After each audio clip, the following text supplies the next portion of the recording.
कटक रे double murder यदि कहवा हठात एक खबर आसी पहुंची कटक रे डबल मर्डर जो दंपति रही हत्या कराई आप देखते ये जो घर रही घर चित्र आप देखते बर्तमान आसी पुलिस घटनास्थल पहुंच सारी ब्लड पड़ी जहाँ एसपी कहते एवं मर्डर होती जो अस्त्र मरा जाता से अस्त्र को पुलिस जबत करुच्ची घटनास्थल दरगा बजार थाना एसपी पहुंची सारी आप देखिपे बर्तमान ये घटनास्थल जेहेतु ये खबर जो बड़ अपडेट बर्तमान आसूची ये हूँ कटक से दरगा बजार चित्र आप देखुं ये बर्तमान यदि कहवा बुद्ध दंपति जहाँ रोते सी जहाँ गोटे मर्डर होता कथा सामना कर कोटे कोटे घटनास्थल टीम पहुंच सारी एसपी निजे घटनास्थल रही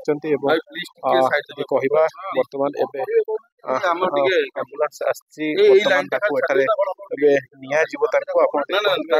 चित्र आप देखुं गोटे साइंटिफिक टीम भी पहुंच सारे बर्तमान जांच जो घटनास्थल रही बर्तमान चेक करा गाड़ी देखु एठारे गाड़ी भी गोटे पड़ी से गाड़ी पाखे गोटे हेलमेट पड़ी बैग ये रखाई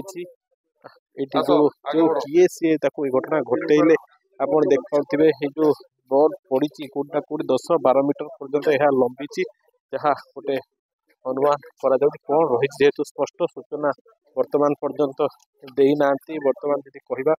दुर्गा बजार गोटे मर्डर जहाँ चांचल्य कथा ये कटक रे दुईटी जो दंपति रही किए मारी कौन कर इन्वेस्टिगेशन जारी रही एसपी रही एसपी जांच कर देखिपे क्यों भाव में बर्तमान घटनास्थल टीम पहुंच सारी भितर निजे एसपी जाइंट भीतर स्थिति परखा जाऊँगी जेहेतु ये गोटे बड़ घटना ए सामना किए मारला कहीं मारला कौन रही कारण यदि कहवा इन्वेस्टिगेशन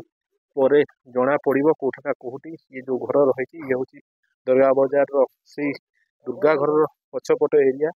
तो हठात ए रात्रि जो खबर आसी पहुंची